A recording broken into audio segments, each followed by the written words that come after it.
Pressure కుక్కర్‌లో మాంసం కన్నా బోన్సే ఎక్కువ కనపడుతున్నాయి. ఇదేం మాంసం అంటే మటన్ హెడ్ అండి. తలకాయ కూర మాంసం. ప్రెషర్ కుక్కర్‌లో వండుతున్నాను. ఇలా ఎప్పుడు తలకాయ కూర వండినా ప్రెషర్ కుక్కర్‌లో వండుకుంటేనే ముక్క మెత్తగా ఉంటుంది. అలాగే గ్రేవీ కూడా టేస్టీగా ఉంటుందండి. నేనెప్పుడు ఈ విధంగానే ప్రిపేర్ చేస్తాను. చాలా సింపుల్‌గా రెడీ అయిపోతుంది. ఉల్లిపాయ ముక్కలు నూనెలో మగ్గించేసుకోవాలి. రాక్ సాల్ట్ వేసేసి నూనెలో బాగా మగ్గించేసుకున్న తర్వాత దీంట్లోకి అల్లం వెల్లుల్లి పేస్ట్ కూడా వేసేసి అల్లం వెల్లుల్లి పేస్ట్ పచ్చి వాసన పోయేంత వరకు వేపేసుకోవాలి. ఇలా వేపేసుకున్న తర్వాత ఇందులోకి తలకాయ కూర క్లీన్ చేసేసుకుని ఆల్రెడీ పక్కన పెట్టేసుకుని ఉంచుకున్నాను. ఆ కూరని ఇందులో యాడ్ చేసేసుకోవచ్చు. ఇంకా కొంచెం బ్రౌనిష్‌గా కలర్ చేంజ్ అయ్యేంత వరకు ఫ్రై చేసుకుంటే చాలు. ఇప్పుడు తలకాయ మాంసాన్ని యాడ్ చేసేసుకుందాం. ఇలా యాడ్ చేసేసుకొని ఒకసారి దీన్ని బాగా కలిపేసుకోవాలి.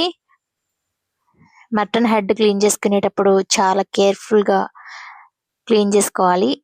మటన్ హెడ్‌లో మేక తలకాయలో ఒక తెల్లగా ఉండే పురుగులు కూడా ఉంటాయి. ఈ మాంసం తెచ్చుకునేటప్పుడు కొంచెం 2, 3 సార్లు బాగా క్లీన్ చేసుకుంటే బాగుంటుంది. ఎంట్రుకలు అలాంటివి కూడా ఉంటాయి. ఒకసారి నేను ఈ విధంగా కలిపేసుకున్నాను కదా! ఇప్పుడు నేను విజిల్స్ వేయించేసుకుంటాను. ఒక 3, 4 విజిల్స్ వేయించేసుకొని ఆవిరిపోయిన తర్వాత మూత తీసేసుకుంటే వాటర్ చూడండి, మనం ఏ వాటర్ వేయలేదు. బోలెడన్ని వాటర్ ఊరిపోయి మాంసం కూడా చాలా బాగా మెత్తగా ఉడికిపోయింది. ఇప్పుడు ఇందులోకి కారము, పసుపు అలాగే గరం మసాలాని కూడా నేను వేసేసుకుంటాను.